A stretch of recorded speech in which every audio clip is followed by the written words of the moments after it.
लेकिन फिर भी आप हेल्थ इंश्योरेंस लेना चाहिए। खासकर से आपके परिवार में अगर कुछ ऐसे लोग हैं जो जैसे भाई हैं या कुछ हैं जो कि गवर्नमेंट जॉब में नहीं है, प्राइवेट जॉब में है, और आप पर डिपेंडेंट नहीं है, इंडिपेंडेंट है लेकिन बहुत अच्छी अर्निंग नहीं कर पाते हैं और उनके कोई ऐसी फैसिलिटी नहीं है, तो उनको हेल्थ इंश्योरेंस लेना चाहिए। आजकल का जो सिनेरियो चल रहा है उसमें बीमारियां का कुछ पता नहीं रहता है। टाइम से लिया गया हेल्थ इंश्योरेंस ज़रूर आपको बेनिफिट देता है। ख़ासकर से कभी कोई एक्सीडेंट वगैरह हो जाता है तो उस समय अचानक आप हॉस्पिटल जाते हैं और वहाँ पर आपको बोला जाता है कि तुरंत 50,000 रुपये जमा कर दीजिए। बहुत मुश्किल सा भी हो जाता है लाइफ में कभी इस तरह के पैसे इकट्ठे करना। ठीक है, तो जब हम हेल्थ इंश्योरेंस की बात करते हैं,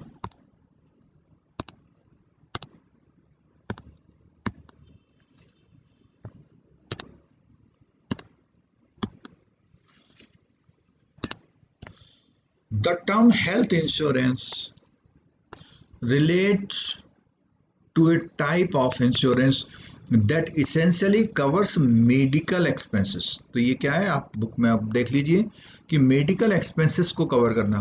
और health insurance policy like other policy is a contract between the insurer and an individual group in which the insurer agrees to provide a specific health insurance cover at a particular premium। Premium को हम लोग बोलते हैं cost, to terms and condition specified in the policy. ठीक है, जैसे ही condition specified होंगी उसके हिसाब से उसका कवरेज होता है। ठीक है,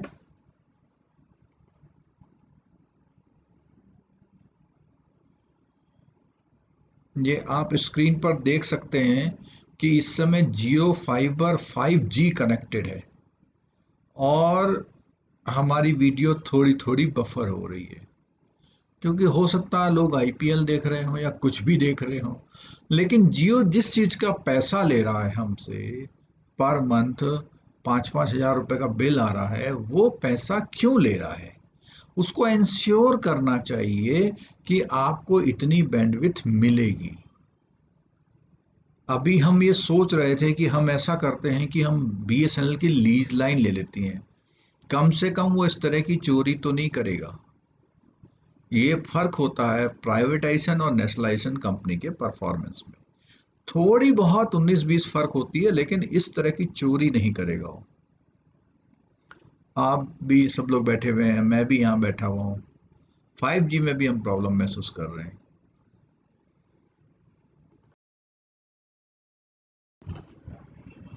एक बार मैं एक नेटवर्क चेंज करने की कोशिश करता हूँ।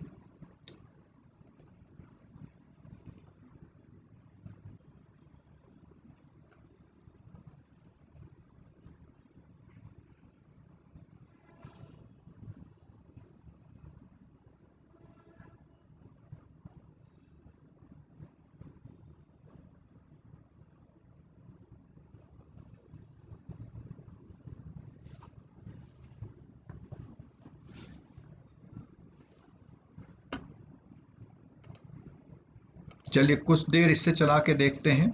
वैसे तो एक ही बार अटका था, फिर देखते हैं अगर प्रॉब्लम होगी तो आगे हम इसको करेंगे। ठीक है, तो हम हेल्थ इंश्योरेंस के बारे में पढ़ रहे थे। और health insurance policy would normally cover, क्या क्या चीज़ें कवर करती हैं देखिए। Expenses reasonably and necessarily incurred. अब देखो रीजनेबली एंड नेसेसर, जैसे अभी कोरोना चल रहा है तो कोई हॉस्पिटल कोरोना का इलाज 5-5 लाख में कर रहे हैं, कोई हॉस्पिटल 1 लाख में, कोई हॉस्पिटल 20,000 में कर रहे हैं, और गवर्नमेंट के हॉस्पिटल में तो शायद बहुत ही ना के बराबर पैसा लग रहा है, फ्री हो रहा है इलाज। ठीक है, तो बोला reasonably and necessarily incurred. Incurred माने होता है जो खर्च किया आपने। Under the following heads in respect of each insured person subject to overall ceiling of sum insured। अब ओवरऑल सीलिंग, अब मान लिया आपने 2 लाख का इंश्योरेंस करा रखा है हेल्थ इंश्योरेंस, उसके हिसाब से प्रीमियम देते हैं। आपका बिल 4 लाख का आ गया तो 4 लाख नहीं मिलेगा, 2 ही लाख मिलेगा। ठीक है, उसमें क्या क्या है, रूम है, बोर्डिंग एक्सपेंसेस, जो वहाँ पे रूम होता है जहाँ पे आप एडमिट होते हैं, नर्सिंग के एक्सपेंसेस, डॉक्टर ने डायग्नोज किया कि भैया आपको ये बीमारी है और बिना हॉस्पिटलाइज हुए आप 2 महीने तक इसका इलाज कीजिए, तो वहाँ पे हॉस्पिटलाइज नहीं हुए, उसको भी कवर करती हैं आजकल। ठीक है, और is necessary for certain number of hours, usually 24 घंटे का एक एडमिशन का पॉइंट होना। This time limits may not apply. Accidental injuries में ये सब कुछ नहीं, जैसे ही आप पहुंचेंगे वहां पे ट्रीटमेंट करा, मान लिया आप गए वहां पे एक्सीडेंट हुआ, आपकी टांग टूट गई, आपने क्या करा, प्लास्टर लिया और घर चले आए, तो वो वाली चीजों में नहीं होगा, ठीक है।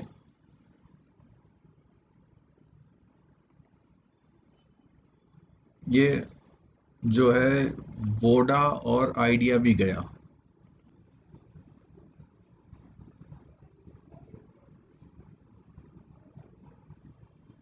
चलिए अब फिर देखते हैं, फिर शुरू करते हैं आगे। एक्सक्लूजन, एक्सक्लूजन की बात ये आ रही कि कौन कौन सी चीजें इसमें है। There are some exclusions under health policies which will vary from product to product and from company to company. मैंने बताया था कुछ कंपनी ऐसा करती हैं किसी किसी प्रोडक्ट के। सम insured offered may be on an individual basis और ऑन फ्लोटर बेसिस। अब क्या है, बंदे टू बंदे फर्क करेगा, और फ्लोटर बेसिस मतलब वो चेंज होते रहते हैं for family as a whole. तो पर्टिकुलर किसी बंदे का इंश्योरेंस तो अलग हो सकता है और किसी फैमिली का इंश्योरेंस तो अलग हो सकता है, इसके अकॉर्डिंग सम इंश्योर्ड अलग अलग हो सकता है। अब टैक्स बेनिफिट की बात आ गई, बहुत अच्छी बात है। हालांकि टैक्स बेनिफिट का आजकल सिनेरियो बहुत अलग सा हो गया। अभी जैसे ये बजट आया था तो इस वाले बजट में ये जो हमारा रनिंग ईयर चल रहा है एनुअल रिडक्शन ऑफ इतना। अब देखो वो बोला है कि जो 15,000 का जो डिडक्शन है, देखो ये अमाउंट वेरी हो सकता है कि हर साल बजट आता है, ये बुक जो है 6 साल पहले 5 साल पहले छपी थी, तो हर बजट में अलग अलग बातें आती हैं, ठीक है। From their taxable income for payment of health insurance premium for self spouse and dependent. तो अपने खुद पत्नी और बच्चों के नाम पे तो 15,000 है, लेकिन सीनियर सिटीजन के लिए आप ले रहे हैं तो उसमें डिडक्शन कितना है, 20,000 है। मतलब अपने फादर वगैरह के लिए ले रहे हैं जो सीनियर सिटीजन कैटेगरी में आते हैं, उनके लिए ये जो छूट है 15 की जगह 20 है। And additional 15,000 deduction for health insurance premium for paid for parent which is again कितना है, 20,000 if the parents are senior citizen. तो अब देखो यहाँ ध्यान सुनिएगा जरा, आपने 15,000 को आपको बेनिफिट मिल रहा है, आप सेल्फ के लिए, स्पाउस के लिए और चिल्ड्रन के लिए, ठीक है।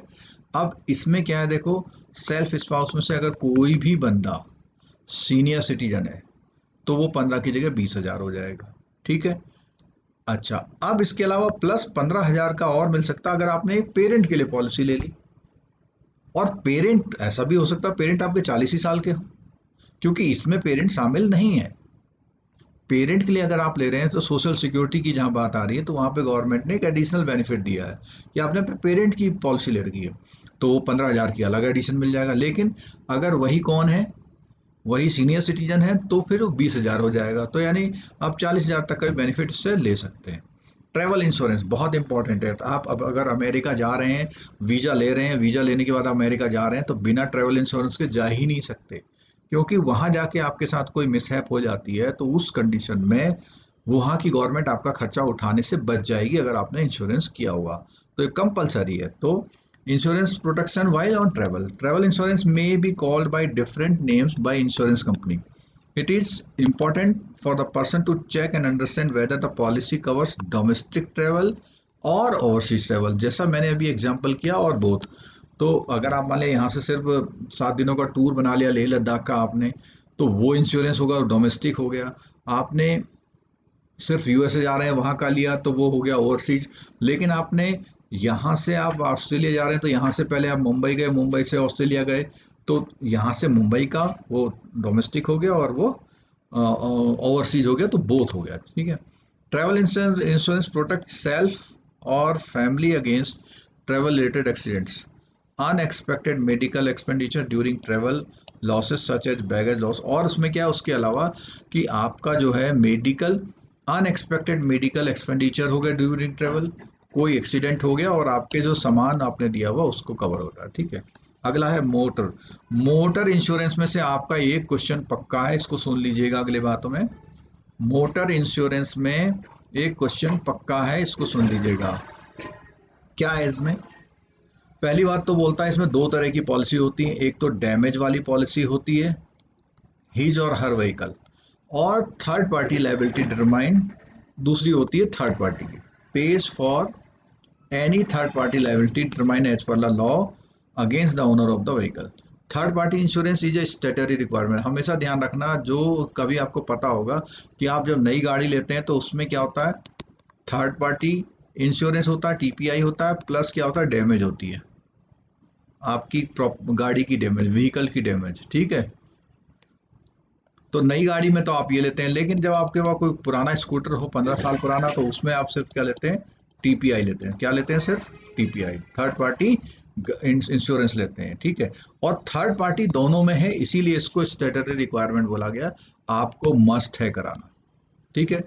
The owner of the vehicle is legally liable for any injury or damage to third party life or property caused by or arising out of the use of the vehicle in the public place.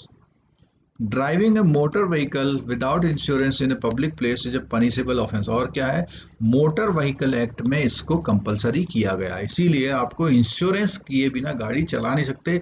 अपनी गाड़ी टूट जाए कोई बात नहीं, दूसरे की टांग टूट जाए उसका हर्जाना कौन देगा, इसलिए थर्ड पार्टी इंश्योरेंस बहुत जरूरी होता है, कंपलसरी है, इसीलिए इसको स्टेटरी भी बोलते हैं। जैसे इसमें बोलता है ब्रॉडली, क्या बोला, लाइबिलिटी ओनली पॉलिसी, लाइबिलिटी मतलब दूसरे की लाइबिलिटी ना, इसी को हम बोलते हैं टीपीआई, थर्ड पार्टी इंश्योरेंस, या इसी को हम स्टेटरी। ये क्वेश्चन बहुत इंपॉर्टेंट है, ये पूछा जा सकता है आपसे। आपको ये तो पता होगा इंश्योरेंस कराते क्यों। और पैकेज पॉलिसी दूसरी क्या है, एक तो लाइबिलिटी ओनली है, दूसरे की लाइबिलिटी ना पड़ जाए। पैकेज पॉलिसी में क्या, लाइबिलिटी के अलावा डैमेज भी इसमें कवर होता है, जिसको हम, यहाँ पे कोई वर्ड लिखा नहीं है, मैं लिख देता हूँ, इसको हम बोलते हैं कॉम्प्रिहेंसिव। क्या बोलते हैं, कॉम्प्रिहेंसिव पॉलिसी, ठीक है, क्लियर है। आगे देखिए, if a person takes only liability policy, तो ये वही चीज है, इसमें कोई मैं टाइम नहीं लूंगा, बिल्कुल वही चीज है, बस क्या है, the damage to the vehicle due to the following perils are usually covered under OD section, ठीक है। तो ओडी सेक्शन में कौन कौन से हैं, ये आपका fire, explosion, self ignition, lightning, चोरी हो जाना, वो घर से उठा ले आना, चोरी कर लेना, राइट हो जाए, स्ट्राइक हो जाए, अर्थक्वेक हो जाए, फ्लड, ये सारी चीज़ें उसमें क्या होती हैं, कवर। एक्सीडेंटल एक्सट्रीम मीन्स होता है, मेलिशियस एक्ट होता है, टेररिज्म एक्ट होता है, मतलब इस तरह की ये चीज़ें इसमें कवर होती हैं, ठीक है। बस इसमें इन वर्ड्स को आप एक बार केवल देख लीजिए, वो उसका बहुत बड़ा रोल नहीं है, बस एग्जाम में जब आएगा तो इन क्वेश्चन को कर लीजिए, ठीक है। अच्छा, ये भी इसमें शामिल है, आई और जे वाले। While in transit bye rail, अब मान लिया कभी कभी आप रेल से अपना स्कूटर भेज देते हैं दूसरी जगह, तो वो भी कवर होगा। इनलैंड वाटरवेज है, लिफ्ट है, एलिवेटर, एयर से कहीं से भी जा रहा है, लैंडस्लाइड में हो गया, रॉक स्लाइड में ढक गया, पता लगा खड़ी खड़ी थी पहाड़ के नीचे, पहाड़ गिर कर गया, आपकी गाड़ी वो हो गई, ठीक है। अब मोटर इंश्योरेंस में क्या क्या नहीं होता, देखो बहुत ज़रूरी चीज़ें हैं कि किन कंडीशन में आपको इंश्योरेंस मिलेगा। आपको ड्राइविंग लाइसेंस होना चाहिए, तो अगर आपका नॉट नहीं है तो फिर आपको नहीं मिलेगा। और अंडर इन्फ्लुएंस ऑफ ऐसी कोई कोई आपने लिक्वर यूज करा हुआ है, शराब वाइन पी के चला रहे हैं, तो accident taking place beyond geographical limit, आप पता लगा चलाते चलाते पाकिस्तान पहुंच गए और पाकिस्तान में गाड़ी का एक्सीडेंट हुआ तो नहीं कवर होगा। While vehicle is use for unlawful purchase, आप पता लगा उस गाड़ी से स्मगलिंग कर रहे हैं तो नहीं होगा। और इलेक्ट्रिकल मैकेनिकल ब्रेकडाउन, देखो ये क्यों नहीं होगा, इसलिए नहीं होगा, इलेक्ट्रिकल और मैकेनिकल जो ब्रेकडाउन होते हैं वो आपके वारंटी में कवर होते हैं। तो वारंटी में जो गाड़ी का जो भी सिस्टम होगा वो, क्योंकि वो एक ऐसी हैपनिंग नहीं है जो किसी एक तरह से कहना चाहिए, इसको हम बोलते हैं ना अनप्लान्ड, कुछ ऐसी वो नहीं है जो अचानक आ गई, वो कंपनी की दिक्कत है, ठीक है। आप उसे कंपनी के लिए कंज्यूमर केस में कंज्यूमर केस डाल सकते हैं, ठीक है। चलो अब थर्ड पार्टी लाइबिलिटी इंश्योरेंस में समझ लीजिए क्या है इसमें, इसमें है पब्लिक रोड पर चला, the covers liability injuries and damage to the other that a person responsible for, समझे, ये अदर पर्सन के लिए होती है। In addition it is prudent to cover loss or damage to the vehicle itself by way of comprehensive package policy which covers both liability as well as own damage to insured vehicle. Liability only cover is also known as the act only cover, ठीक है, ये ध्यान रखिएगा। Motor vehicle act की बात आती है जो 1989 का मोटर, अभी अभी आपको पता होगा इस मोटर व्हीकल एक्ट में बहुत बड़े बड़े बदलाव हुए हैं, ठीक है। और बड़े बदलाव में क्या हो रहा है कि आजकल जो आप गाड़ी लेने आते हैं शायद उसमें 3 साल का, इसको समझ लीजिएगा, ये नया चीज़ है, बुक में नहीं है, समझ लीजिएगा 3 साल का, यानी कि 1 2 3, तो टीपीआई तो आपका 3 साल का लेना पड़ता है उसमें, जो स्टेटरी पॉलिसी है। और पहले वाले साल का आप क्या लेते हैं, नॉर्मली नई गाड़ी लेंगे तो आप क्या लेंगे, डैमेज भी कवर कर लेंगे। अब सेकंड ईयर जब आएगा तो टीपीआई तो आपका जा रखा है, सिर्फ कौन सी प्रीमियम जाएगी उसकी, आपकी डैमेज जाएगी। कौन सी जाएगी थर्ड ईयर में, डैमेज। फिर फोर्थ ईयर में आप टीपीआई और डैमेज लें या ना लें, टीपीआई तो लेना ही पड़ेगा हमेशा, तो आजकल ऐसा चल रहा है, ठीक है। तो इसमें बोलता है कि insurance to be issued only form 51, it is only motor vehicle insurance apart from the policy, a separate certificate of insurance is required to be issued by the insurance as per law। तो एक तो बोला इसने क्या, एक तो motor vehicle insurance है, और इसके अलावा एक सेपरेट सर्टिफिकेट ऑफ इंश्योरेंस भी करते हैं, जिसमें आपका पर्सनल कि आपकी कोई डेथ वगैरह का भी शामिल है, थर्ड पार्टी शामिल है, ठीक है। This document should always be carried on the vehicle, policy should be preserve separately. अब क्या कर रहा है, देखो वो ये कह रहा है कि जो एक सर्टिफिकेट ऑफ इंश्योरेंस है, एक है पॉलिसी और एक सर्टिफिकेट ऑफ, इसमें फर्क समझ लीजिएगा। पहले वो होता था, उसको बोलते थे कवर नोट, यानी दो चीजें निकलती, एक सर्टिफिकेट ऑफ इंश्योरेंस कि मैंने सर्टिफिकेट करा रखा है, एक होती पॉलिसी। तो कह रहा पॉलिसी आप घर पे रख लो, लेकिन सर्टिफिकेट ऑफ इंश्योरेंस आपको साथ में रहे कि मैंने इस गाड़ी का इस डेट से इस डेट तक। आप देखिएगा जो भी आजकल आप ऑनलाइन भी लेते हैं तो 2 पेज निकल के आते हैं, ध्यान से देखिएगा आप उसमें, एक में सर्टिफिकेट ऑफ इंश्योरेंस होता है, दूसरा पॉलिसी होता है, ठीक है। चलिए अब आ गए हम प्रॉपर्टी इंश्योरेंस में। तो प्रॉपर्टी इंश्योरेंस में क्या होता है, insurance property means insurance building machinery stock, ये क्या है, प्रॉपर्टी, और इसका फायर और कोई और चीजें एलाइड पेरिल्स में ना, कुछ और चीजों से नुकसान होना, ठीक है, बर्गलरी रिस्क से और सोन से होता है। गुड्स इन ट्रांजिट, आप सब जो भी आपका सामान इधर उधर, गुड्स इन ट्रांजिट। अभी मैं आपको बताऊं, आपके बैंक में एक इंश्योरेंस होता है, उसको बोलते हैं कैश इन ट्रांजिट। क्या बोलते हैं, कैश इन ट्रांजिट। इसके बारे में इंफॉर्मेशन आपको ये दे रहा हूँ, आप अपने वहाँ पे देखना, किसी भी कंपनी से आपका कैश इन ट्रांजिट इंश्योरेंस होता है। आप कभी भी कैश इन ट्रांजिट से ज़्यादा कैश ले जाना मत, मना कर देना। जैसे मान लिया आमतौर पे 25 लाख का इंश्योरेंस है, अगर आपका 25 लाख का इंश्योरेंस है तो 25 लाख आप लेके जा रहे, रास्ते में 2 लोगों ने बंदूक दिखा दी और आपका पैसा लेके भाग गए, तो उनसे लड़ भिड़ने मत लग जाना। क्यों, वो तो आपको गोली मार के चला जाएगा, पता लगा गोली ऐसी जगह लग गई, आपको जिंदगी भर की दिक्कत हो गई, डेथ ही हो गई। तो भैया आराम से उसको पैसे दे दो, अगर वो कुछ ऐसा कोशिश कर रहा है तो। अब ये नहीं कि उसको फेंक के चले आओ, अगर वो आपको ऐसा डरा धमका रहा तब फिर आपकी इंक्वायरी होगी, बता देना कि भैया कान पे बंदूक रख दी थी उसने, ठीक है, क्लियर हो गया। अब वैसे भी जो सेफ्टी मेजर है वो तो गार्ड ने अप्लाई करने, गार्ड की ट्रेनिंग अलग होती है, गार्ड को क्या बोला जाता है आप उसको देखिएगा, लेकिन आप तो भैया ये रखा है, भैया ले जाओ, जान बची, वापस आ जाओ, आपको कंपनी इंश्योरेंस दे दे, उसको कैश बोलते हैं, कैश इन ट्रांजिट इंश्योरेंस, क्या बोलते हैं। क्लियर हो गया, मजा आया इस बात को सुन के, नहीं आया, चलो।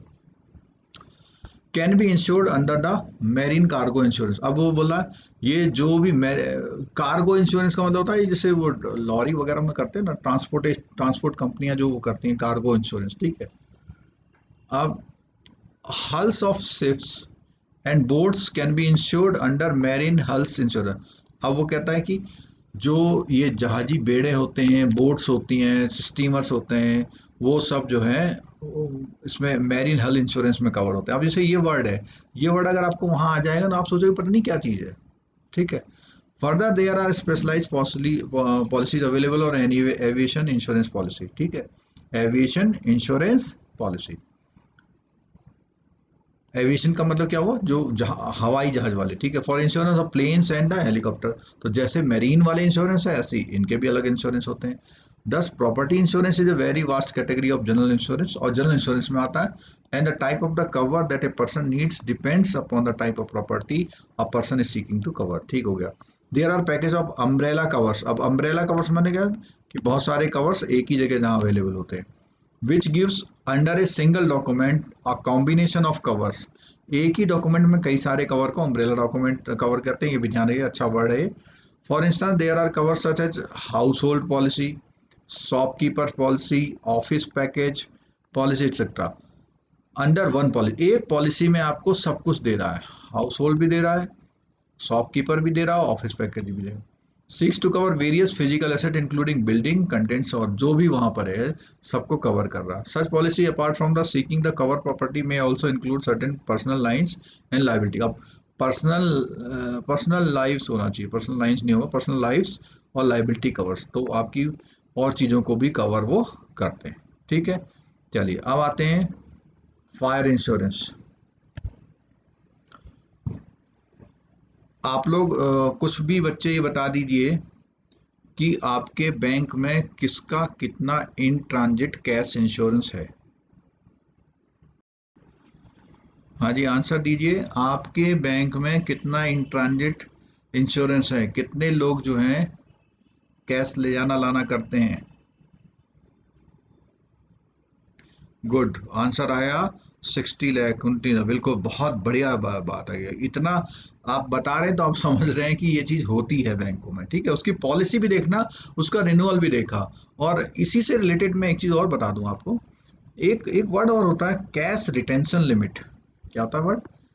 Cash retention limit. तो क्या होता है, जैसे मान लिया आपकी कैश रिटेंशन लिमिट 50 लाख है और आपके वहां हो गया 1 करोड़ हो गया मान लिया, तो आपको क्या 50 लाख ब्रांच से हटाना है, अपनी चेस्ट ब्रांच जो जहां बाहर की बड़ी ब्रांच है वहां भेजना है।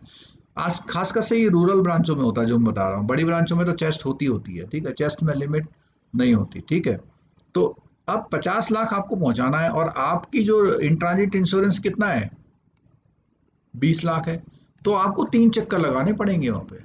अगर आप, होता तो है चलो ले जाओ देखा जाएगा, जब हो जाएगा कुछ तब देखा जाएगा, फिर इंश्योरेंस नहीं मिलने वाला, तो ध्यान रखना। ठीक है, चलो। हम्म, हिमाचल प्रदेश, सोनू कुमार जी बहुत लेट हो गए, क्या बात? हाँ, वो थोड़ा थंबनेल में 10 PM लिख दिया गया था। चलो कोई बात नहीं। Fire insurance, the most popular property insurance is the standard fire insurance policy. The fire insurance policy offer the protection against the unforeseen losses damage और to destruction property due to fire, तो fire के against होता है, और other perils cover under a policy, और उसके साथ जो और चीजें कवर होंगी। The different type of property could be covered under the fire insurance are dwelling, dwelling माने होता है जहाँ पे ऑफिस और घर एक साथ होता है, office, shop, hospital, place of worship, ये सब चीजें। प्लेस ऑफ वर्शिप यानी मंदिरों का भी इंश्योरेंस है। Industrial manufacturing risk and contain such as machinery plant, ये सब चीजें क्या है आपकी फायर इंश्योरेंस में कवर होती हैं, अगर आग लगने से इन चीजों पे नुकसान होता है तो। ठीक है, what A fire policy cover, कि एक फायर पॉलिसी क्या क्या कवर करती है, क्या है? It also cover, it also offers cover against lightning. Lightning का मतलब क्या होता है, जो बिजली गिरती है ना, एक्सप्लोजन, इम्प्लोजन, एयरक्राफ्ट डैमेज हो जाए, राइट हो जाए, दंगे हो जाए, स्ट्राइक हो जाए, मेलिशियस डैमेज हो जाए, जानबूझ के जो नुकसान होते हैं, आंधी तूफान, हैरिकेन, फ्लड, इनंडेट। अच्छा, फायर पॉलिसी एक्सक्लूड, क्या नहीं होता ये ध्यान रखना यार, क्या है? A fire insurance policy usually does not cover a certain amount known as excess under the policy, loss और डैमेज कॉज्ड बाय वॉर। अब देखो यहाँ पे सुनो, अब वहां पे भी तो भैया आग लगती है, जब नुकसान हो गया, पता लगा कि दूसरे देश ने गोला दाग दिया, आपका शहर में आग लग गई, वो नहीं है कह रहा। न्यूक्लियर पेरिस, कोई एटॉमिक बम डाल दिया तो कंपनी तो दिवालिया हो जाएगी फिर। पॉल्यूशन इतना ज्यादा हुआ उससे कुछ हो गया, कंटेमिनेशन हो गया, इलेक्ट्रिकल मैकेनिकल ब्रेकडाउन हो गया, वर्डों को बस सुन लो, कान के अंदर डाल लो, ये काम आ जाएंगे। ठीक है, हाउस होल्ड ब्रेकिंग, ये सब हो जाए। ठीक है, certain perils like earthquake, spontaneous combustion can be covered on payment of additional premium. ठीक है, fire insurance policies are issued for 1 year except for dwelling. देखो, अब आप सुनेगा, हाउस को जो बोल रहे हैं ड्वेलिंग बोल रहे हैं, वो कहता है कि are issued for 1 year except, और घर की पॉलिसी लंबी होती है 10-20 साल वाली, बाकी सारी क्या बोल रहा, 1 साल की। वेयर ए पॉलिसी में be issued for long term minimum period of 3 साल से लेके ज़्यादा भी होती है हाउस वाली, ठीक है। बर्गलरी इंश्योरेंस, अब बर्गलरी इंश्योरेंस पॉलिसी में be offered for a burglary माने चोरी डकैती का मामला है ना उसमें, तो उसमें क्या है, फॉर ए बिजनेस एंटरप्राइजेज या घर के, the policy covers property contain the premises including stock goods और held in trust if specific. आप देखो हेल्ड इन ट्रस्ट का मतलब आपने किसी का सामान रखा हुआ, आपका नहीं था, आपने किसी का सामान अपने घर में रखा हुआ था, तो वो भी कवर होगा एक ट्रस्टी की तरह। हाँ, इट ऑल्सो कवर कैश भी छूट गया आपका, वैल्यूएबल जो सिक्योरिटी कैप्ट हो गया, ये सब चीजें जो है अगर हो जाता तो होता है, ठीक है। Apart from the offering cover for the content of premises, a burglary insurance covers the damage to the house or premises caused by the burglars during the burglary। अभी कभी कभी क्या होता है, मान लिया वो बंदूक बंदूक लेके आ गए और डकैती में 10-12 गोलियां चल गई, आपका 2 लाख का टीवी टूट गया, तो वो भी तो डैमेज हुआ। The policy pays actual loss damage to the insured property caused by burglary, house breaking subject to the limit of sum assured, जितना भी होगा उसके हिसाब से थी। If the sum insured is not adequate policy pay only the proportionate loss. सुन लेना क्या बात है, पता लगा कि आपका घर में था वही जो परसों हम पढ़ रहे थे, जो सॉरी कल हमने जो क्लास ली थी उसमें पढ़ा था ना, 20 लाख का गुड्स है आपके पास और आपने 8 लाख या राउंड में लेते हैं 10 लाख का इंश्योरेंस करा रखा आपने, तो आपने आधे का इंश्योरेंस करा रखा है, ठीक है, और नुकसान आपका हुआ 8 लाख का, तो आपको 4 लाख का इंश्योरेंस मिलेगा, ठीक है। तो जितने का आपने इंश्योरेंस करा रखा उसी रेशियो में आपके डैमेज को वो देखा जाएगा, ठीक है। Hence one must ensure that the value of property covered correctly to ensure that the no under insurance, तो अंडर इंश्योरेंस नहीं होती, मतलब जितने का सामान है पूरे का इंश्योरेंस कराओगे तो जो डैमेज मिला उसी को मिलेगा, लेकिन अगर आपने कम का इंश्योरेंस करा रखा तो रेशियो में जाएगा, ठीक है। बर्गलरी इंश्योरेंस पॉलिसी जनरली भी extended to cover riot strike malicious damage और इन सबको कवर कर, ठीक है। मैरिन कार्गो पे आ जाइए, मैरिन कार्गो में पीछे भी पढ़ लिया हमने, क्या है इसमें, बाई वाटर, इसमें किसी भी तरह से जा रहे हैं तो सबको कुरियर वगैरह सबको मिला के टू ऑफ कॉम्बिनेशन ऑफ 2 और मोर, मतलब इनका कोई कॉम्बिनेशन भी हो सकता है, या तो इंडिविजुअली ट्रैफिक है या वैसे है, दोनों का कवर होता है इसमें, ठीक है। Marine cargo policies cover the interest in the cargo and also extend to cover the interest of any third party who is acquired interest upon transfer of ownership or damage to third party, ठीक है। अब इसमें यह बोलता है कि जो policy होती है वो क्या है, इंटरेस्ट इन द कार्गो, जो कार्गो है उनकी इंटरेस्ट में करती है, and also extend cover to the interest of any third party who is acquired interest upon the third transfer of owner. अब क्या होता है इसमें, जैसे कार्गो में आपने क्या हुआ, आपने सामान रख दिया तो कार्गो वाला अपने ट्रक में ले जा रहा है, तो कार्गो कोई फैसिलिटी दे रही है। फिर उसमें अब ट्रांसफर ऑफ ओनरशिप होती है, क्योंकि जो कुरियर वाला होता है सामान जब ले आता है तो उसमें वो उतने रास्ते में वो मालिक होता है उसका, जब वो आखिरी में जाकर डिलीवर कर देता है तब आप मालिक बन जाते हैं, तो ये सब चीजें होती है, ठीक है। अच्छा, ये क्वेश्चन पक्का है मीनिंग ऑफ सॉल्वेज का, मीनिंग ऑफ सॉल्वेज का क्वेश्चन पक्का है।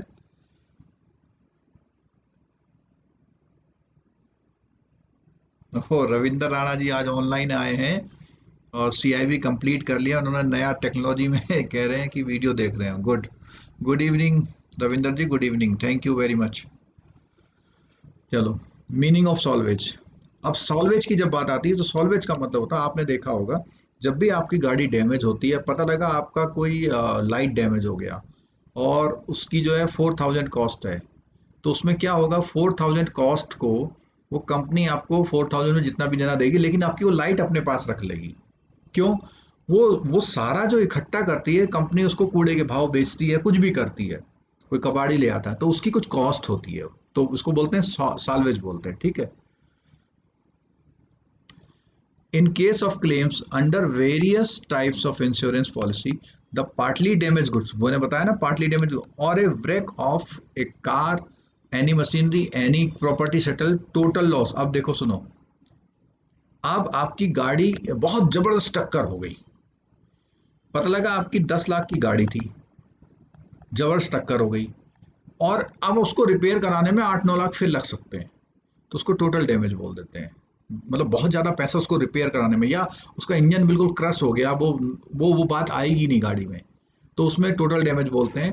तो ऐसे ही केस में वो साल्वेज होती है, जो जो आपकी क्रस्ट गाड़ी है वो कंपनी ले आई, उसी को हम बोलते हैं साल्वेज।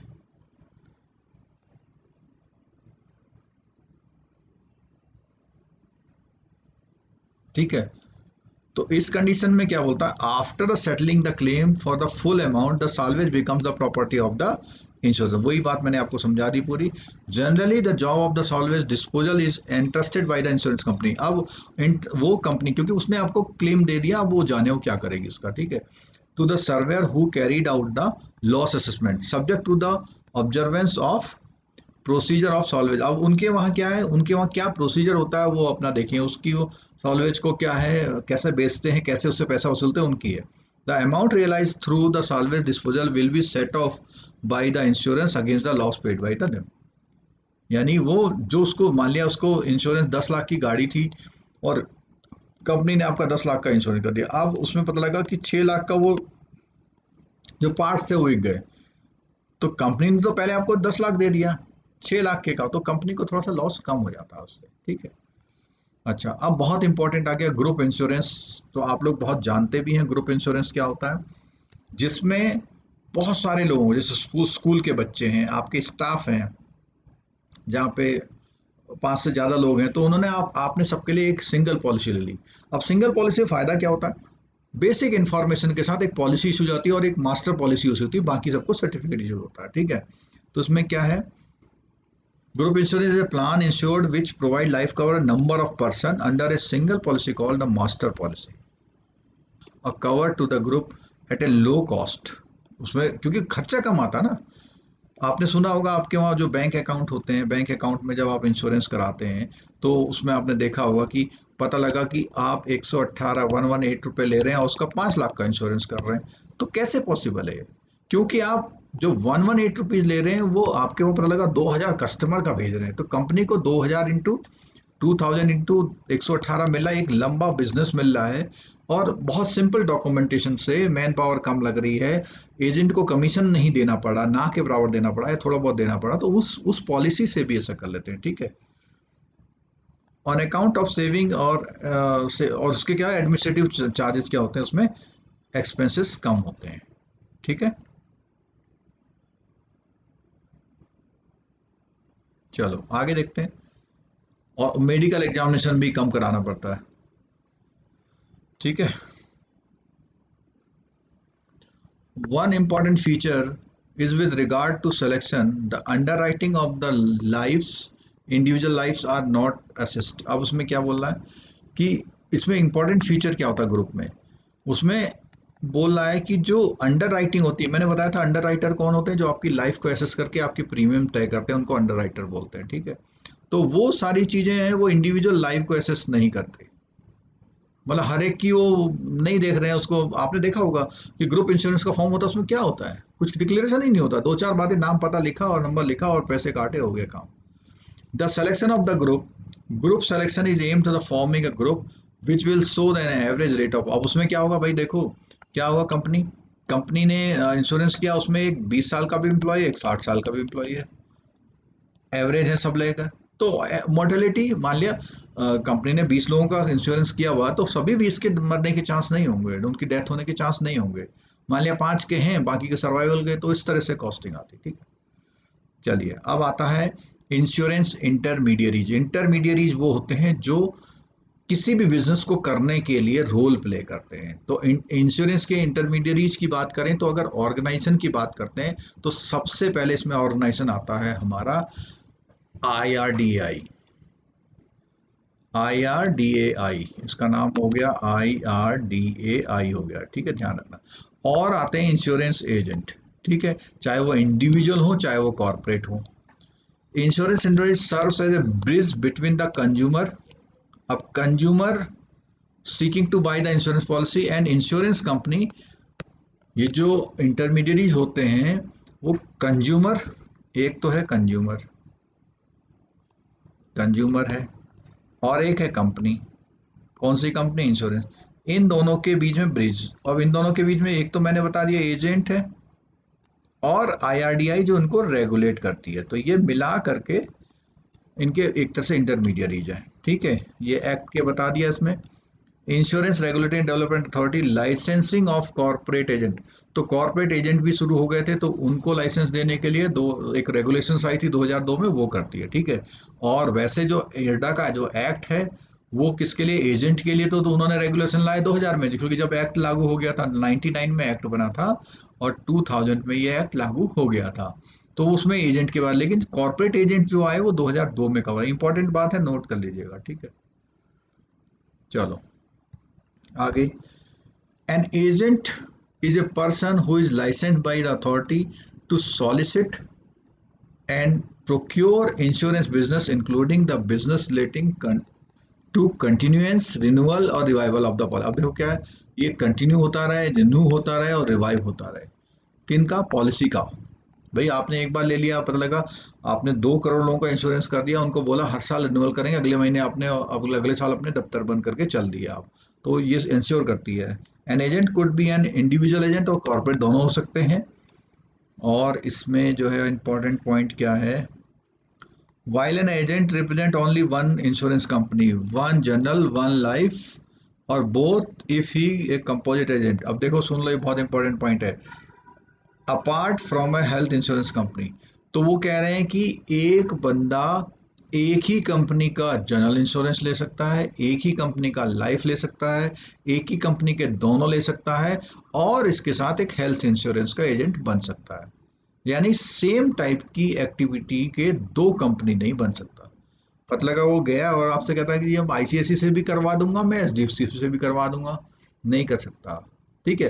क्योंकि उसका जो एजेंट का कोड होता है, आईआरडीआई जो एग्जाम कराती है, उस एग्जाम का जो सर्टिफिकेट होता है पास करने का, वो आपका कोड उसमें जनरेट होता है, उसके हिसाब से काम होता है, ठीक है। May deal with the more than one life और जनरल, बहुत अच्छा, ठीक है। हाँ, यहाँ कुछ और बोला देखो, agent represent only one insurance company, one general, one life, apart from A health insurance company. अब अच्छा, ब्रोकर की बात आ गई। हाँ, अब ब्रोकर में क्या होता है, ब्रोकर एक बड़ा वर्ड है। ब्रोकर क्या है, एक बड़ा वर्ड है जिसमें कई सारे एजेंट्स हो सकते हैं। तो ब्रोकर जो होता है वो कई कंपनियों का वो कर सकता है, बोल रहा है। एजेंट को तो उसने बोला कि एक ही का करेगा, लेकिन ब्रोकर बोलता है मोर देन वन लाइफ और जनरल बोथ, ठीक है। Agent and brokers have to be licensed by the insurance IRDAI for life insurance, सबके लिए होगा। अच्छा हाँ, एक क्वेश्चन आता है, who regulate general insurance in India. तो बिल्कुल नो डाउट है, ये इसका नाम जो है आईआरडीएआई हो गया, आप ध्यान रख लें, आईआरडीएआई बोला करें आप, ठीक है। क्लियर है, चलो। हाँ, तो हम यहाँ बात कर रहे थे कि जनरल इंश्योरेंस को भी रेगुलेट करने वाला कौन है, आईआरडीएआई, ठीक है। दे also are bound to code of conduct to laid down in the respective regulations। सब conduct भी यही बनाते हैं। As per RERDA, no intermediary can offer any discount। अब देखो ये बहुत इंपॉर्टेंट बात आ रही है, टू ए प्रोस्पेक्टिव। अब मान लिया आप जो है एक एजेंट है, आपके वहाँ हर महीने आते हैं, आप हर महीने उससे एक पॉलिसी कराते हैं, तो इसने बोला हुआ कोड ऑफ कंडक्ट में वो आपको कोई ऑफर नहीं कर सकता कि जो पॉलिसी वो 20,000 में दूसरे को दे रहा है, आपको कहे साहब मैं आपको 19,000 में करा दूं, नहीं, वो तो कंपनी का जो रेट होगा वो। हाँ, कई एजेंट ऐसा करते हैं कि जब आपकी पॉलिसी करने आते हैं तो पहला जो पॉलिसी होती है, मान लिया आपकी प्रीमियम आई 38,000 रुपये, तो अगर आपकी 38,000 पॉलिसी बन के आई है, उस कंडीशन में वो आपको कहते हैं ठीक है 2,000 रुपये मैं जमा कर दूंगा, आप 36,000 दो। तो बेसिकली करते क्या है, जो फर्स्ट आपका जो इंश्योरेंस होता है, फर्स्ट पॉलिसी का इंश्योरेंस में उनको जो कमीशन मिलता है, और पहली प्रीमियम में कमीशन अच्छा मिलता है, उस प्रीमियम को वो क्या करते हैं, अपने आप का जो कमीशन है उसको एडजस्ट कर देते हैं, तो आप भी खुश हो जाते हैं, आप भी कहते हैं चलो यार 2,000 रुपये तो बचे। हालांकि देखो कंडक्ट में तो क्या बोला हुआ कि ये ठीक बात नहीं है, ठीक है।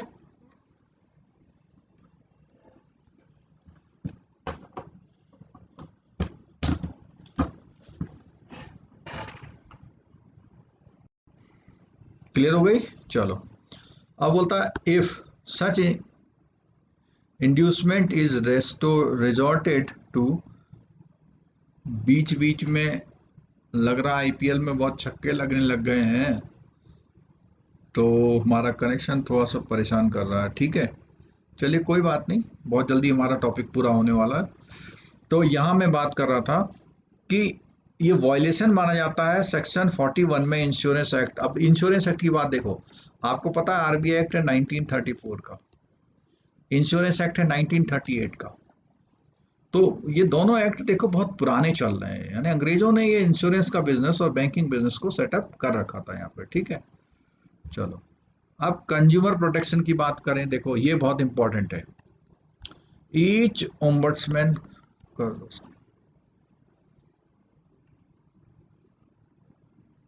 ऑन कर दो कैमरे को, जिससे रिकॉर्डिंग हो जाए। हाँ, ठीक है। The insurance industry has ombudsman in 12 city. 12 city का ओम्बड्स, आपको पता है कि जैसे आरबीआई के ओम्बड्समैन होते हैं, आरबीआई के ओम्बड्समैन जो है सब जगह लगभग हर स्टेट में है, ठीक है। लेकिन इसके अभी 12 सिटी में बढ़ सकते हैं, आप इसमें नेट में ढूंढ लेंगे तो आपको मिल जाएंगे। Each ombudsman is empowered to redress customer grievance. अब देख ले द ओम्बड्समैन, अब क्या बातें हैं उसमें, पहली बात है, पहली तो खुद रिप्रेजेंटेशन देना है उसको, उस इंश्योरेंस कंपनी को, और क्या है, या तो वो उसको रिजेक्ट कर दे या कोई रिप्लाई ना आए with in a period of 1 month. बिल्कुल यही कंडीशन अगर आप बात करें तो बैंकिंग ओम्बड्समैन की भी है। बैंकिंग ओम्बड्समैन में भी जब तक आप शिकायत नहीं करेंगे, शिकायत करने के बाद आपको 1 महीने तक वेट करना पड़ेगा। 1 महीने तक जब कोई जवाब नहीं दे तभी आप करेंगे, ठीक है। After the complaint is received by the insurer और the reply is not satisfactory, या तो उसका वो सेटिस्फैक्ट्री रिप्लाई ना आए, या नहीं दे, या मना कर दे, तीनों बातें आ गई। The complaint not made then 1 year after. अब देखो इसमें एक बात आ गई कि ओम्बड्समैन में आप जिस शिकायत को करने जा रहे हैं वो आपकी घटना 1 साल से पुरानी नहीं होनी चाहिए। यानी आपके साथ कोई कंपनी ने बदमाशी कर दी तो 1 साल के अंदर आपको शिकायत करनी पड़ेगी। उसमें भी 1 साल पहले, 1 महीने पहले, उसी 1 साल के अंदर अंदर आपको पहले वो 1 महीने का पीरियड भी बिताना है, यानी पहले आपको कंपनी में लिखना जरूरी है। The same complaint should not be pending in the court. और सेम कंप्लेंट आपने कोर्ट में भी डाल रखी है कंज्यूमर, ऐसा नहीं, एक जगह करेंगे, ठीक है। कंज्यूमर फोरम में नहीं होनी चाहिए और किसी भी आर्बिट्रेटर के पास नहीं होनी, ठीक है। ओवरव्यू की बात करते हैं।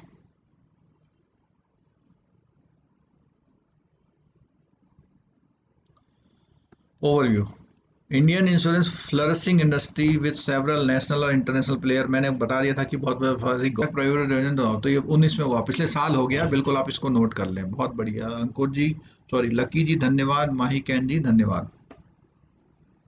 इसी में तो पढ़ने का मजा है, पता भी लगता है 2 लोग पढ़ तो रहे हैं, ठीक है, गुड, कोई बात नहीं, चलो बहुत बढ़िया। हम्म, तो इसको हम यहीं पे 30 लाख कर देते हैं। 30 लाख, 30 लाख, ये याद रहेगा, इतना बड़ा बड़ा लिया मैंने, 30 लाख, ठीक है। चलो, अब सब कुछ बातें हो रही है हमारी कि भैया इंडिया में सेक्टर, फाइनेंशियल सेक्टर कैसा हो रहा है, ठीक है। तो वो बताते हैं कि 2010 से 2015 तक का गोल्डन एज माना गया इंश्योरेंस, क्योंकि उसमें क्या हुआ था, बहुत सारी इंडस्ट्री आई और 7% जो है कंट्री की जीडीपी का इंश्योरेंस सेक्टर से आया। Together with the banking sector in contribute the 7% the countries GDP. This lifted entry restriction, उसमें तब हुआ जब भैया प्राइवेट कंपनियां आने लग गई थी, ठीक है। फॉरेन प्लेयर भी अपनी कंपनी लेके आने लगे। देयर ही, जब ये क्वेश्चन सुन लेना इंपॉर्टेंट, कि 26% इक्विटी कैप है और 23% कैसे है, ये मैंने पहले भी जिक्र कर दिया था। 26% तो वो अपना शेयर होल्डिंग ले सकता, 23% एफआईआई के थ्रू फॉरेन इन्वेस्टमेंट लग सकता, और अब तो कितना है ये 49% इसका जो है, ये जो एनडीए गवर्नमेंट है इससे पहले बिल्कुल लास्ट लास्ट में ये आया था, पहले 26% था, बाद में 49% हो गया था। The opening of the insurance sector has led to rapid growth of sector. The potential for growth of insurance industry in India is immense in nearly, ये कुछ छोड़ दो, इसमें कुछ नहीं है, चलो आगे बढ़ो, इधर आ जाओ। इंश्योरेंस पेनिट्रेशन में बात आती है कि 2012-13 में 3.96% था और जनरल इंश्योरेंस इतना था, कुछ नहीं, इसका कोई आपके एग्जामिनेशन पॉइंट से इम्पोर्टेंट नहीं है इसमें, डेंसिटी की छोड़ दो क्योंकि ये रेलिवेंट भी नहीं है, बहुत पुराने डेटा भी है, ठीक है। ये वाला एफडीआई सेक्टर का ये तो है, मैंने बोला ना आपको, यहाँ क्या होगा, the government approved FDI the in insurance sector up to कितना 49% in July 2014। FDI has been put in automatic route. देखो जुलाई में किया, तो ये मेरे ख्याल से ये एनडीए का गवर्नमेंट का ही समय आ गया, क्योंकि ये आए थे हमारे मई 2014 में, तो तभी से हो गया। ठीक है, चलो अब एक स्कीम आई। अच्छा, एक चीज और है, आप ध्यान रखिएगा कि जो आपका एपीवाई स्कीम है, आपका एक क्वेश्चन जो है एपीवाई स्कीम से भी आता है। वन क्वेश्चन किससे आता है? एपीवाई, अटल पेंशन योजना से भी आता है। ठीक है, जीवन ज्योति सुरक्षा बीमा योजना, उससे भी आता है क्वेश्चन। तो ये बेसिक क्वेश्चन है जो किताब में नहीं भी मिलेंगे तो भी आपको करने हैं। चलो अब बात करते हैं आम आदमी बीमा योजना। तो आम आदमी बीमा योजना में क्या है? ज्यादा इंपॉर्टेंट अटल पेंशन योजना और जीवन सुरक्षा योजना ज्यादा इंपॉर्टेंट है। ठीक है, तो आम आदमी बीमा योजना में क्या है? The scheme extend life and disability, दोनों लाइफ एंड डिसेबिलिटी कवर हो रही है। 18 से 59 ईयर के लिए हो रही है। लिविंग बिलो, जो लोग मार्जिनली और पॉवर्टी लाइन से रहते हैं। The member should be head of the family, और जो हेड ऑफ द फैमिली होता है उसको जो है अर्निंग या उस किसी अर्निंग मेंबर का इंश्योरेंस इसमें होता है। ठीक है, स्कीम स्कीम प्रोवाइड क्या बोलता है? Insurance cover for a sum of कितना? 30,000 और नेचुरल डेथ में, और 75,000 एक्सीडेंटल डेथ में। 37,500 फॉर पार्शियल परमानेंट, मैंने बोला ना टीपीडी और पीपीडी, दो वर्ड बोले थे पिछली क्लासों में, अगर ध्यान हो। टीपीडी को लगभग डेथ के बराबर मानते हैं। ठीक है, और पीपीडी में पार्शियल परमानेंट डिसेबिलिटी में कितना है? 37,500 है, ये उसका हाफ है। ठीक है, और इसकी वो दी है लॉस ऑफ 2 आईज 2 लिम्स, और क्या है? Loss of 1 I 1 limb. तो शरीर के जो है ना, हाथ पांव और आंख सबसे इंपॉर्टेंट वो माने जाते हैं। ठीक है, आंख क्या है? माइंड से कनेक्ट करता है सब कुछ, और हाथ और पांव क्या है? फिजिकल आपके होते हैं। स्कीम ऑल्सो प्रोवाइड द, यहाँ पे क्वेश्चन आपसे ये हो सकता है कि total permanent disability is defined what? तो आप बोलोगे दोनों आंखें चले जाएं, 2 लिम्ब चले जाएं, कोई भी एक हाथ एक पांव चला जाए, दोनों पांव चला जाए, या दोनों हाथ चला जाए, या दोनों आंख चला जाए, तो इनमें से कुछ हो जाएगा। ठीक है, और इससे ठीक है। अब क्या है? Where in scholarships of 100 per month पर children paid of yearly basis. अब 100 रुपये जो है हर 6 महीने में उसको मिलेगी, 2 चिल्ड्रन पर मेंबर स्टडिंग, और कब तक मिलेगी? जो 9th और 10th में पढ़ रहे हो उनके लिए मिलेगी। ठीक है, total annual premium under the scheme में 200 रुपये पर बेनिफिशियरी है, 50%। ये स्कीम के फीचर है, आप बुक से देख लीजिएगा। चलो माइक्रो इंश्योरेंस, बहुत इंपॉर्टेंट बात आ गई, माइक्रो इंश्योरेंस।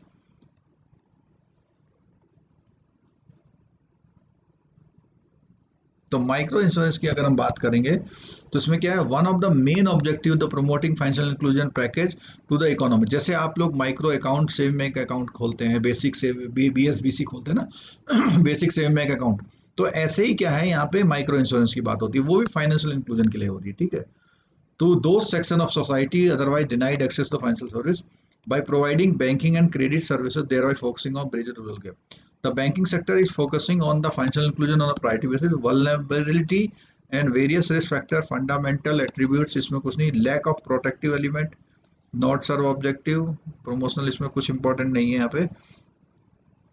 Hence यहाँ पे है, hence to provide, यहाँ से to provide a hedge against these unforeseen risks, micro insurance is widely accepted one of the essential ingredient in financial inclusion package। तो फाइनेंशियल इंक्लूजन में खाली अकाउंट खोलना ही नहीं, इंश्योरेंस भी देना, ये उसमें शामिल है। ठीक है, माइक्रो इंश्योरेंस रेगुलेशन आईआरडीए ने अप्रूव करे हैं। A fillip of the propagating micro insurance as a conceptual issue, the micro insurance regulations have been made effective from, अब कब से आए? 2005 से आ गए।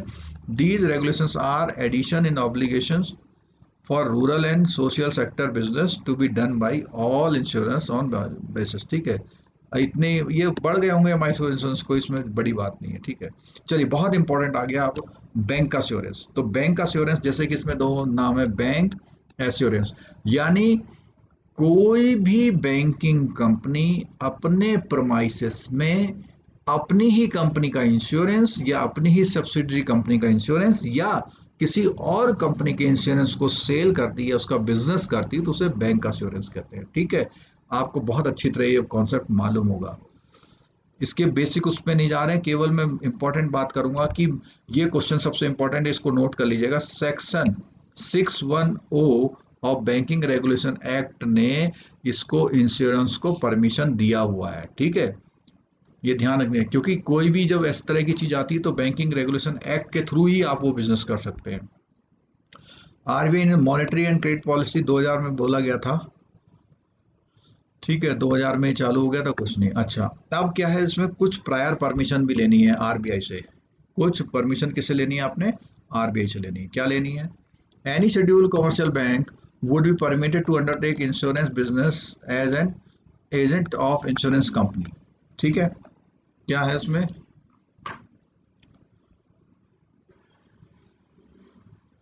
On a fee basis without any risk participation. रुक जाओ।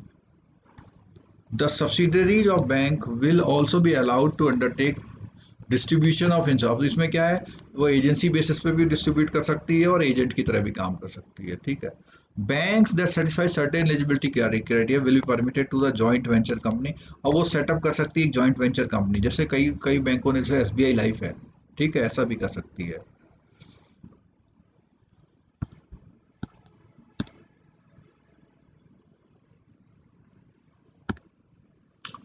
As the bank in India have a vast network in branches spread across the country and huge manpower strength, this convergence of banking and insurance came to the boon of, ये basic बातें हैं, इसमें मैं जहाँ पे question की important होगी वहीं रुकूंगा, ठीक है।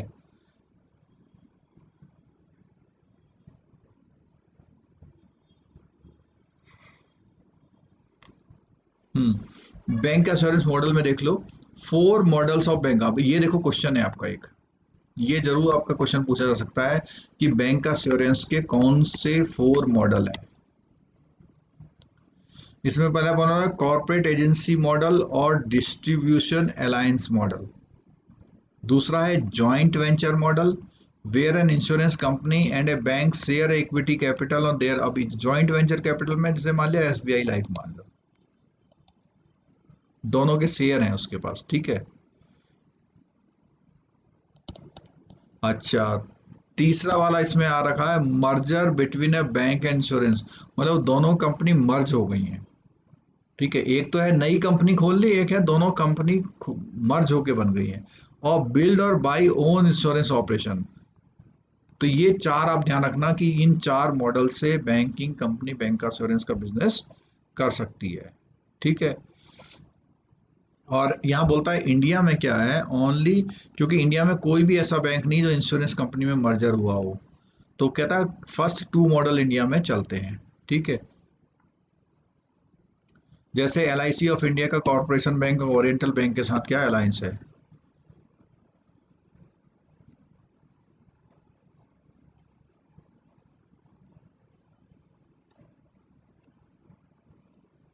चलो, अब बहुत इंपॉर्टेंट आ गया, 1 क्वेश्चन आएगा आपके अगले 5 मिनट से।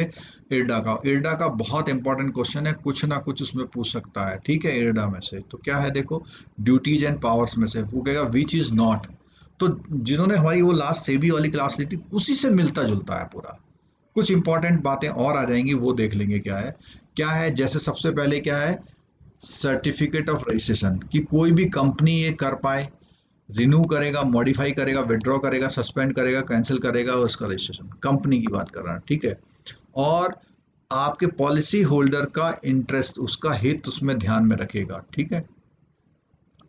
और उसमें क्या है, जैसे पॉलिसी को असाइन करना, नॉमिनेशन कैसे होगा पॉलिसी होल्डर का, इंश्योरेबल इंटरेस्ट क्या होते हैं, सेटलमेंट ऑफ इंश्योरेंस क्लेम कैसे होंगे, सरेंडर वैल्यू का कॉन्सेप्ट क्या होगा, और क्या अदर टर्म्स एंड कंडीशन सब वो करेगा, ठीक है। सी पॉइंट देखिए, specify requisite qualification code of conduct, किसके लिए? एजेंट के लिए, इंश्योरेंस इंटरमीडियरीज के लिए वो तय करेगा आपको ये चीजें होनी चाहिए, आपको ये एग्जाम पास करना है तब हम लाइसेंस देंगे। कोड ऑफ कंडक्ट किसके लिए? सर्वेयर वो होते हैं, उनके लिए भी कोड ऑफ कंडक्ट है। जैसे आपकी गाड़ी डैमेज होगी, आपने कहा भैया 2000 रुपये ले लो, दिखा दो कि 20 लाख का नुकसान हो गया, ठीक है, तो कोड उसके भी रूल है। Promoting efficiency and conduct of the insurance business को बिल्कुल बढ़िया चलाने के लिए एक बढ़िया सब फ्रेमवर्क बनाएगा। promoting and regulating professional organization connected with the insurance and reinsurance business, ठीक है। Levying fees other charges in the carrying of the purpose of this way, अब उस एक्ट को चलाने के लिए वो हर कंपनी में कुछ चार्ज भी लगा सकता है, ठीक है। एडा का जो है, मतलब जो अपना ऑफिस है उसका हेडक्वार्टर है, एडा का हेडक्वार्टर कहाँ है वो लिख दो जरा।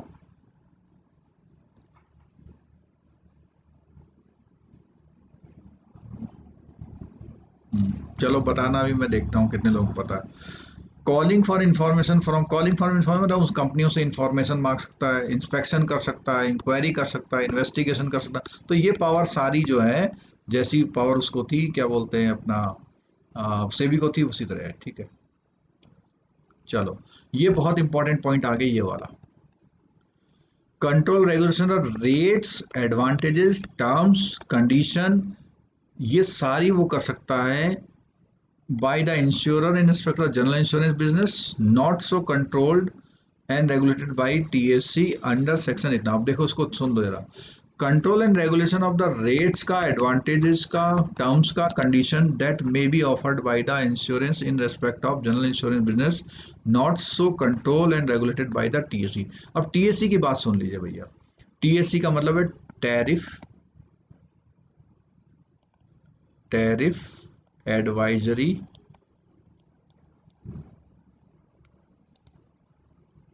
काउंसिल या कमेटी है, इन दोनों में से एक इसको क्रॉस चेक कर लेना। टैरिफ एडवाइजरी कमेटी है शायद, ठीक है। तो टीएससी क्या तय करती है कि कितनी एज पे कितने का मैक्सिमम प्रीमियम आप ले सकते हो। कंपनी ने, इसने टीएससी ने तय किया कि कोई 20 साल का लड़का है, वो 5 लाख का इंश्योरेंस लेता है, तो उसका, और 20 साल का इंश्योरेंस, 25 साल का इंश्योरेंस लेता है टर्म्स में, तो आपने पता लगा, उसने कहा कि भाई 780 रुपीज आप उससे इंश्योरेंस के नाम पे ले सकते हो। अब आप उससे कम तो कर सकते हैं, ज्यादा नहीं कर सकते, ठीक है। Specifying the form, manner which book account कैसे कैसे मेंटेन होगा, कौन सा फॉर्म भरा जाएगा, सब कुछ वही करती है। रेगुलेटिंग इन्वेस्टमेंट ऑफ फंड्स, अब जैसे यूलिप प्लान है या और भी प्लान है, तो इंश्योरेंस कंपनी करती क्या है बेसिकली, इंश्योरेंस कंपनी का काम है लोगों से सेविंग के नाम पे पैसा लेना, उसको कहीं वो लोन के रूप में देती है, या कहीं शेयर मार्केट में अगर यूलिप प्लान है तो इन्वेस्ट करती है, ठीक है। Regulating maintenance of the margin of solvency, ठीक है। Adjudication of the dispute between insurance and the intermediaries, और इंश्योरेंस उनके बीच में कोई भी जो किसी तरह का कोई डिस्प्यूट चल रहा है तो उसके बीच में बीच बचाव करके वो करना। सुपरवाइजिंग फंक्शनिंग करना, टीएससी को सुपरवाइज करना। Specifying the percentage of premium income of the insurance finance, ये सब करना। और percentage of life insurance business of, ये सब चीज़ें जो हैं वो करती है, सोशल सेक्टर में करती है, ठीक है। Exercising such the power of the, तो ये सारे काम तो आमतौर पर ये सब बिल्कुल सही, जितनों में आंसर, ये बेंगलोर नहीं है, इसका जो हेडक्वार्टर है हैदराबाद में है। नेट से देख के दिया है, चलो कोई बात नहीं, कैसे भी दिया आपको पता लग गया आंसर। ये जब आप लोग क्लरिकल की एग्जाम देते हैं या पीओ के, उसमें आता है क्वेश्चन, ठीक है। चलिए अब हम आ गए हैं अपने क्वेश्चंस में करने पे, इसके बाद हम आपको छोड़ देंगे। ये हमारा इंश्योरेंस और म्यूचुअल फंड का बहुत बढ़िया चैप्टर है, 2 या 3 क्वेश्चन आपके बिल्कुल सॉलिड हो जाएंगे, वो हो जाएगा आपका। पहले क्वेश्चन का आप आंसर दीजिए।